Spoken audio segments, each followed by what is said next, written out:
Now, you mentioned Luka Doncic. Let's talk about him. Yes. Saturday night, people. Lakers Nuggets. Luka, his best performance as a Laker. He had a game-high 32. Lakers a huge win. First win over Denver in nearly 3 years. Let's go back to our buddy Stephen A. He was very impressed with what he's seen from L.A., especially from their coach, J.J. Redick. And I'm going to say this right here, right now. J.J. Redick is a candidate for Coach of the Year. He is just doing a hell of a job. If that Los Angeles Laker team shows up in the postseason, look the hell out. So, Monica, let's talk about, we all know JJ obviously well from his time here. And look, I know him well enough to know what his life was before he decided to go back to this. I heard him say he did not sleep between their game Thursday night and their game Saturday night preparing for Denver. This is a guy who could have had the easiest life in the world making a life. The guy's made $1 trillion playing basketball. He could have had this great life playing all the golf courses he's a member of and everything else. He decided to put himself back into this grinder, and I give him a lot of respect for doing it, and he is kicking behind doing it right now with the Lakers. They looked ridiculously good on Saturday night. They looked fantastic. I was very, very impressed with what they were doing on both sides of the basketball. And when it comes to J.J. Redick, we know how much he loves the game of basketball, the analytics, the preparation. But even in all of that, I think his player experience resonates so much in terms of just playing hard. And he's got these guys playing very hard on the defensive end, particularly on defense when they were defending Jokic on Sunday or Saturday night. I thought they did a great job of staying connected. There was always a body bothering Jokic. They did a good job communicating in the cuts and brief switches, so to speak. I believe that's either Rui Hachimura or Jared Vanderbilt that's bodying him up there. But look, 3 bodies around Jokic. He's bothered the entire night. He doesn't get a clean look, and then you block out and you finish the possession with a defensive rebound. And so the attention and the energy, there's LeBron, right? We know what LeBron is capable of being as a defender. He's going to be the primary. But look, all these guys are coming to load up. Not only do they load up, but this is when we're used to seeing Jokic pass out of this. The secondary guy in terms of the pass was also available. More of the same here, right? Jumping out in front, using his quickness. I believe that was Dorian Finney-Smith that was able to do that. And then you get a run-out highlight play. Like, it's just beautiful. So when they made this trade, all anybody told me was, well, the Lakers are going to be so bad defensively. It's unbelievable how bad the Lakers are going to be defensively. And here we are talking about how good they looked, at least on this night, against a legitimate contender and maybe the MVP of the league in Jokic. Stephen A. just said if that Laker team shows up in the playoffs, what could they do? Yeah, listen, what you saw in that defensive assignment against Jokic and the way they committed to it, and it's a lot of things go into a defensive game plan. It's personnel, scheme, and effort. Basically, it's those 3 things that you have to combine on a given night. You saw all of those things come to fruition, and they're getting that out of guys like Rui Hachimura and Jared Vanderbilt and Dorian Finney-Smith. They have the physical frame to play certain lineups size-wise that enable them to get away with that. And that is what I think a lot of people didn't know when they made this trade. You knew Luka's going to be somebody you have to protect.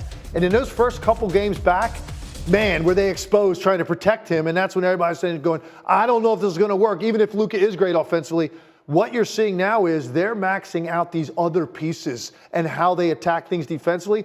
Listen, there's no question the Lakers are coming, and you better pay attention to what's about to happen for the next 25 games. Now, it's too early to answer it. Small sample size. Let's come back to this in a couple of weeks, but there's no doubt it's trending in that direction. Alan, let's go to the other side of the floor, though, because in this game, it was about Luka playing with the ball, right? The other night, again, I've been on vacation, so I'm following the best I can. The other night, it was about LeBron playing with the ball. On this night, it was about Luka playing with the ball, and the offense looked a lot better that way. I thought what LeBron said after the game really stood out, and that is that I'm a great wide receiver. He's a great quarterback. And I think that's what they're starting to learn is LeBron will run the routes, especially when they play faster. When you're small, you got to play faster. And so you let Luka get the ball. Look at this, just looking up the floor. And who's running? The 40-year-old, outrunning everybody else down the court. His vision, Luka doesn't get a lot of credit for his passing ability, his vision. He loves playing with bouncy bigs. Well, all we know about him is his scoring, right? But he is a great playmaker. Okay, well, not just you, Monica, everybody else. The point is that LeBron is recognizing the skill set that he has with him and how to play with it. And you could argue that Luka might be the better fit with LeBron than anybody he's ever played with, including Dwayne Wade.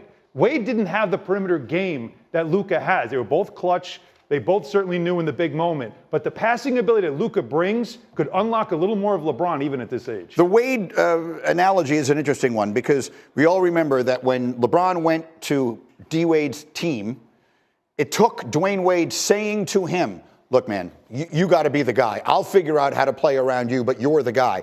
Now here's Luka coming to LeBron's team, and I know the age disparity wasn't that, but still, if it takes LeBron saying to Luka, look, man, do your thing. I'm a basketball genius. I'll figure out how to play alongside it. That's what that looked like to me on Saturday night. 100%. And Greeny, I've sat next to you. I sat next to BC while you were out, and I was one of them folks that questioned the defense. I think Saturday was a great start, and we already knew that LeBron has the basketball IQ. LeBron and Luka, they have the basketball IQ to make beautiful plays together. I was not worried about them offensively at all. I'm with Legs in that, is this defense sustainable, right? When you look at their 8-game sample size since the trade, their defense is ranked 3rd in the NBA. It's a very small sample size, and Luka wasn't on the floor in all of those games, and you might do a little bit of this at some of the competition, but I'm really curious to see if that's sustainable.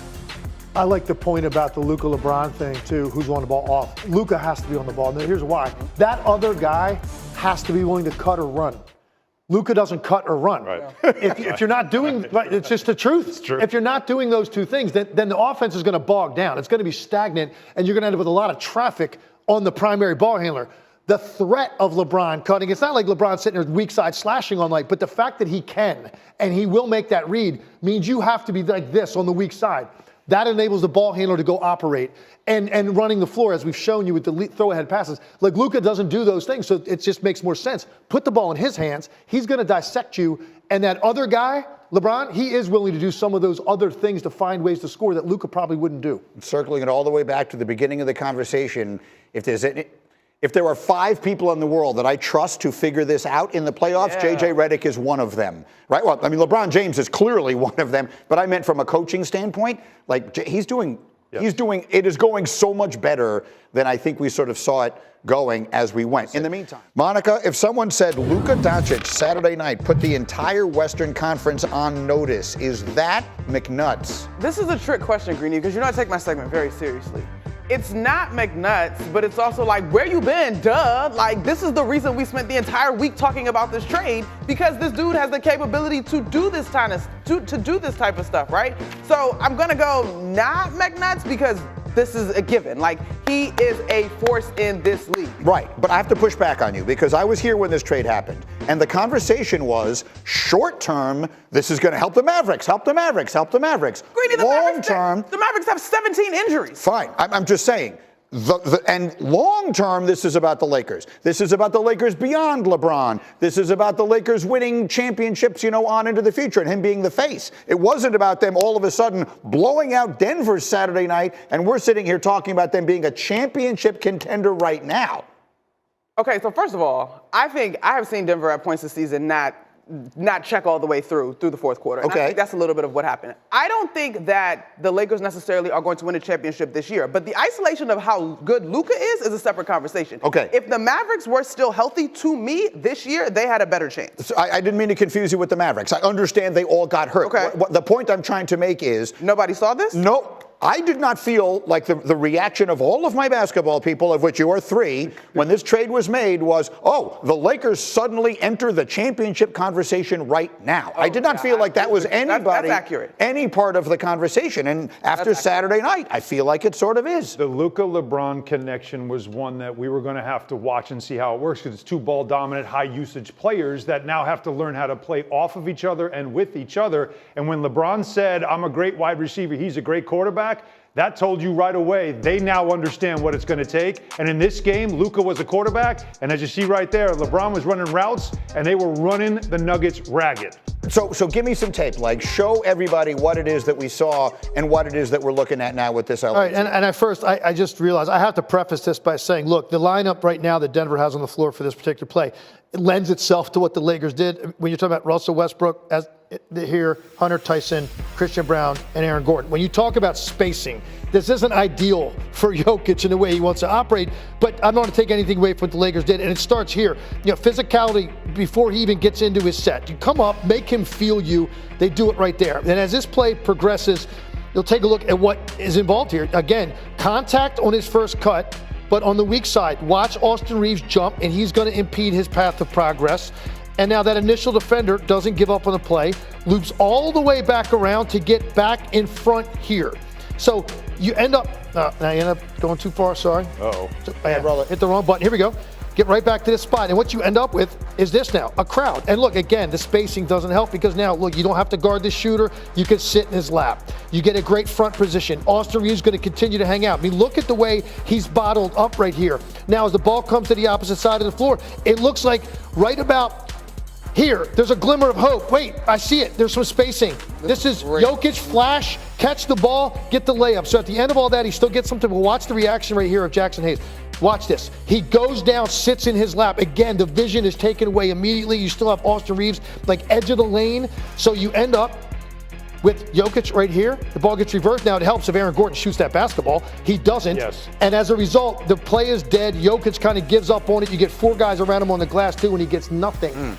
It helped who Denver had on the floor, but make no doubt, this was a game plan that was gone over in film, in walkthrough, again at halftime, and the commitment to it was really impressive. And that is where the coaching, where you really go, okay, J.J. Redick's message is resonating with these guys. They're going to stick to it to this extent. And he's found something that he thinks, at least, hey, for one night, it was perfect against Jokic. I saw the comments that J.J. made that he did not sleep between their game against Portland on Thursday and their game on Saturday against Denver, and you saw it. I mean, to the point that you just made, this team is buying in. He's turning out to be an excellent coach. Stephen A. said he should be in the Coach of the Year conversation. The real question is, what if this team plays like that? What are they capable of being? They're capable of being a team that can get to a Final Four with the certain matchups. And I'll tell you what, if you're the NBA and an NBA fan, you know what you're rooting for? At some point along the way, you get Lakers, Mavericks in a playoff series with everybody healthy.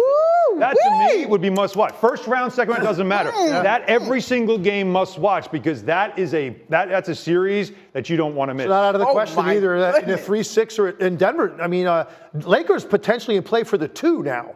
You could get a 2-7, 3-6. That could possibly happen. This is spicy. They say the tea is hot. Same question. Same question that I asked you about the Warriors. This Laker team, can they win 2 playoff series? With that defense, yes. To me, that's the first time we've seen that defense. That's that intense. That buy-in, right? That defense, yes. But I don't know. I don't know if that's sustainable. For one, if you gave me a series of the Nuggets Lakers right now, you're not holding Jokic to 12 points over 7 games. That's not going to happen. So yes, they were great last night. I want to know how sustainable is it. I will say this. In my concerns about their defense, Dorian Finney-Smith, Rui Hachimura, Jared Vanderbilt are guys that I think you can bank on defensively. LeBron James knows how to turn it on when he wants to. I underrated the return of Vando. I will certainly give you that one. So we'll see. I do like the fact that you're saying win 2 series. You're not getting too crazy. But that makes you a contender. The Thunder are out there. Right. So I'm glad you're saying it that way because you go, okay, wait a second, let's see, who are these teams? So yeah, man, it sounds possible. Look at that number at the bottom of your screen. Those are analytics. They are devoid of emotion. They're not about the Lakers being the Lakers and people wanting to bet on them and LeBron being the biggest star in the game. Those are analytics geeks pointing out, with respect, pointing out that OKC is overwhelmingly the favorite in the West, but the Lakers are next. And that, to me, is what makes a team a contender. If you can win 2 playoff series, you're a contender. And you're telling me the answer to that question is yes. Vegas says the same thing. The Lakers have skyrocketed up to the higher I get it, but odds. Vegas is going to, that's going to be a lot of people throwing money on the Lakers. This, to me, is something entirely I think that's a good different. definition. That's how I define it, too, because if you're at that point, that means you're basically in that last series to go to the finals. Then a lot of stuff can happen, man. Injuries play into it. Guys have a couple of cold nights in a series. You're at that point, you've put yourself in a position where some things go right and some good luck. You potentially are now in the finals or winning a championship. That's how I define contender. Final word. We going to see? That is a perfect final word. Let me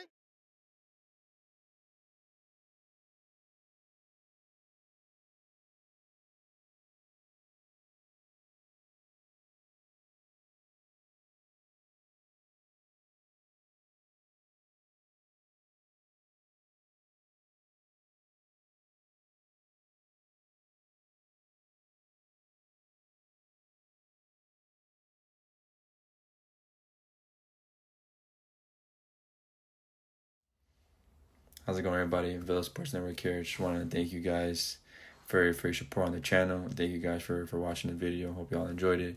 Also want to kind of remind you to don't forget to leave a like on the video, subscribe to the channel, and leave a comment on the video if you like as well.